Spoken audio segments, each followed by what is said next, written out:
Telugu Desam party ప్రకటించినటువంటి అభ్యర్థులలో నలుగురు అభ్యర్థులను మార్చి మరో నలుగురు కొత్తవారికి అవకాశం ఇచ్చినటువంటి నేపథ్యంలో ఆ నలుగురు అభ్యర్థులని ఎందుకు మార్చాల్సి వచ్చింది, ఆ స్థానాల్లో ఎందుకు కొత్తవారికి అవకాశం ఇవ్వాల్సి వచ్చింది అనే అంశాలకు సంబంధించి మనతో మాట్లాడేందుకు ప్రముఖ రాజకీయ విశ్లేషకులు, ప్రముఖ సీనియర్ జర్నలిస్ట్ దుర్గా వడ్లమణి గారు మనతో ఉన్నారు. మేడంతో మాట్లాడదాం. Madam, hi. మేడం, హాయ్ మా. ఇప్పటికే తెలుగుదేశం పార్టీ అభ్యర్థుల జాబితాను ప్రకటించింది. అయితే నలుగురు అభ్యర్థుల్ని మాత్రం మార్చి ఆయా స్థానాల్లో వేరే అభ్యర్థుల్ని ప్రకటించింది.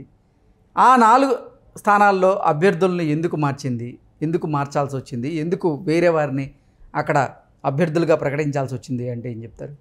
అంటే ఇప్పుడు తెలుగుదేశం ఏం చేస్తున్నారంటే ప్రతి నియోజకవర్గం మీద కాన్సన్ట్రేట్ చేశారు వాళ్ళు. ఆ కాన్సన్ట్రేషన్లో తప్పకుండా అక్కడ అభ్యర్థి గెలుస్తాడు అనుకున్న వాళ్ళని పెట్టారు. ఇంకొక విషయం ఏంటంటే మనకి తెలుగుదేశం, జనసేన, బీజేపీ ముగ్గురు మనకి కలిసి పోటీ చేస్తున్నారు. ముందుగా బీజేపీ వీళ్ళతో చేరనప్పుడు వీళ్ళు కొన్ని సీట్లు కేటాయించుకున్నారు, జనసేనకు కొన్ని, వీళ్ళకి కొన్ని. సో ఆ కేటాయించిన దాంట్లో జనసేన తర్వాత బీజేపీ చేరటంతో వాళ్ళు ఒక 3 స్థానాలు తగ్గించుకున్నారు, ఎమ్మెల్యేలది 1 స్థానం, ఎంపీది తగ్గించుకున్నారు. ఆ విషయంలో జనసేన పవన్ కళ్యాణ్ గారు చాలా ఉదారత చూపించుకున్నారు. అయితే ఇప్పుడు మనం చెప్పుకుంటున్న ఇప్పుడు ఉండి నియోజకవర్గం ఏదైతే ఉందో రఘురామకృష్ణరాజు గారు, మనం ఫస్ట్ నుంచి నరసాపురం ఎంపీగా వారు పోటీ చేస్తే బాగుండని మన అందరూ కోరుకున్నారు, ప్రజలు కోరుకున్నారు, మీడియా కోరుకుంది. ప్రతి ఒక్కళ్ళు ఆయనకి ఇస్తే బాగుంటుంది అన్నదే ప్రతి ఒక్కళ్ళ ఉద్దేశం. ఎందుకంటే వారు వైసీపీలోకి కారణాంతరాల వల్ల వెళ్ళినా అక్కడ చాలా అవమానాలు పాలయ్యి, కానీ పార్టీని వీడకుండా, అంటే తనంతట తాను బయటికి రాకుండా రచ్చబండ కార్యక్రమం ద్వారా ప్రజల్ని చేతనపరిచి, ఎలాగా అంటే అసలు పార్టీలో వైసీపీలో ఏం జరుగుతోంది, వైసీపీ వాళ్ళ మోటో ఏంటి, వాళ్ళు ఏ రకంగా హెరాస్ చేస్తున్నారు, వాళ్ళు చేస్తున్న అక్రమాలు ఏంటి, ఇవన్నీ ఆయన రచ్చబండ ద్వారా బయట పెట్టారు. ఆ బయట పెట్టడంతో రఘురామకృష్ణరాజు గారి నిజాయితీకి ప్రజలు చాలా ఆనందపడ్డారు. ఆనందపడి వారు పార్టీలోంచి బయటకు వచ్చేసేయాలి అని అనుకున్నారు. ఇంకొక విషయం ఏంటంటే వారు ఫస్ట్ నుంచి చంద్రబాబు నాయుడు గారికి తర్వాత అనుకూలంగా మారారు. ఎందుకంటే వారి విధానాలు నచ్చడంతో, దాంతో ప్రతి ఒక్కళ్ళు కూడా చంద్రబాబు తోటి వీరు చేరాలి, చంద్రబాబు గారు వీరికి నరసాపురం ఎంపీ టికెట్ ఇస్తే బాగుంటుందని అనుకున్నారు. అయితే ఆయన బీజేపీలోకి వెళ్దామని అనుకుంటే బీజేపీ వాళ్ళు పిలవలేదు. సరే, జనసేన ఎలాగా వారు వెళ్ళరు.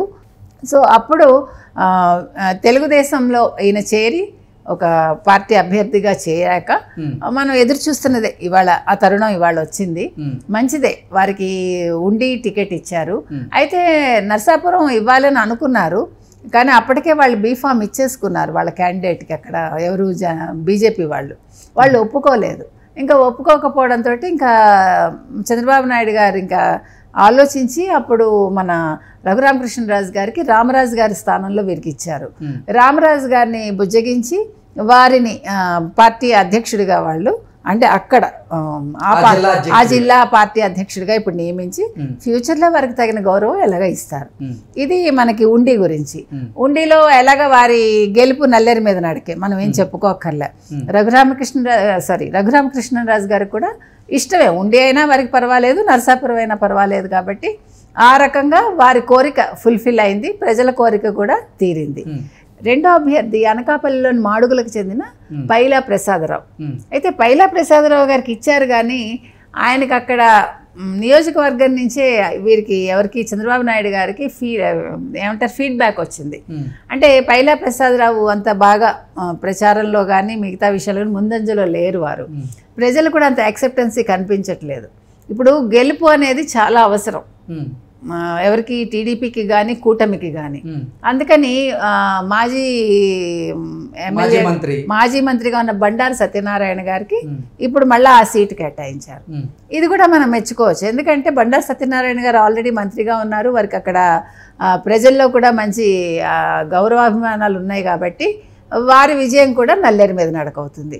ఇక తర్వాత చూసుకుంటే మూడవ అభ్యర్థి సత్యసాయి జిల్లా మడకసిరకు చెందిన అనిల్ కుమార్, ఈయన ఇప్పుడు మారుస్తున్నారు. ఎందుకంటే ఈయన మాజీ ఎమ్మెల్సీ అభ్యర్థి తిప్పేస్వామి బాగా వ్యతిరేకిస్తున్నారు. ఎప్పుడు కూడా వ్యతిరేకత అనేది గెలుపుకి ఎప్పుడు కూడా ఒక అడ్డుకట్ట అవుతుంది. అలాంటప్పుడు అక్కడ లోకల్గా ఉన్న వాళ్ళకి హెల్ప్ చేయలేదు అనుకోండి, వాళ్ళ విజయానికి దోహదం చేయకపోతే పార్టీ నష్టపోతుంది.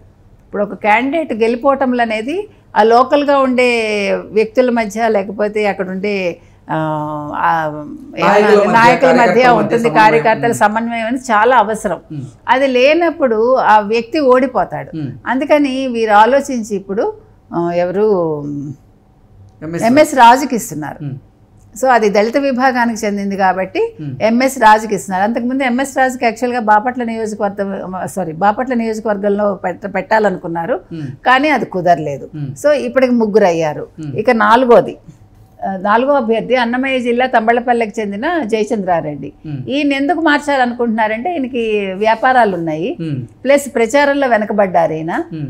అంతేకాకుండా ఈయనకి ప్రత్యర్థి శిబిరంతో వ్యాపార లావాదేవీలు ఉన్నాయట.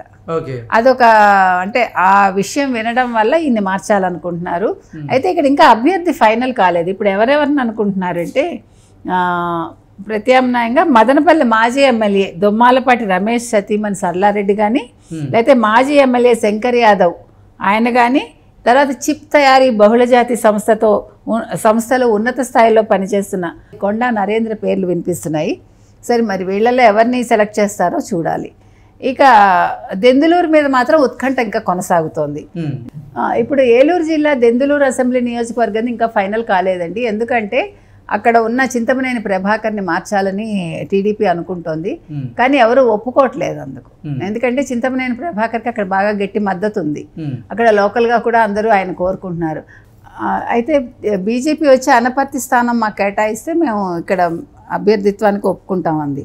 కానీ చింతమనేని ప్రభాకర్ని మార్చడానికి ఎవరు ఒప్పుకోకపోవడంతో ఇప్పుడు టీడీపీకే మద్దతు, టీడీపీ అభ్యర్థి చింతమనేని ప్రభాకర్కే మద్దతు ఉండటంతో ఇప్పుడు టీడీపీ ఆలోచిస్తోంది అనమాట. ఇప్పుడు అందుకని ఈ నియోజకవర్గం విషయం ఇంకా ఫైనల్ కాలేదు. ఏదైనా ఓవరాల్గా ఇప్పటికే తెలుగుదేశం పార్టీ ప్రకటించినటువంటి అభ్యర్థుల జాబితా నుంచి 4 తప్పించి మరో 4 ఆయా స్థానాల్లో నిలబెట్టబోతున్నారండి. అంతేనండి. సో అప్పుడు తెలుగుదేశంలో ఈయన చేరి ఒక పార్టీ అభ్యర్థిగా చేరాక మనం ఎదురు చూస్తున్నదే ఇవాళ ఆ తరుణం ఇవాళ వచ్చింది. మంచిదే, వారికి ఉండి టికెట్ ఇచ్చారు.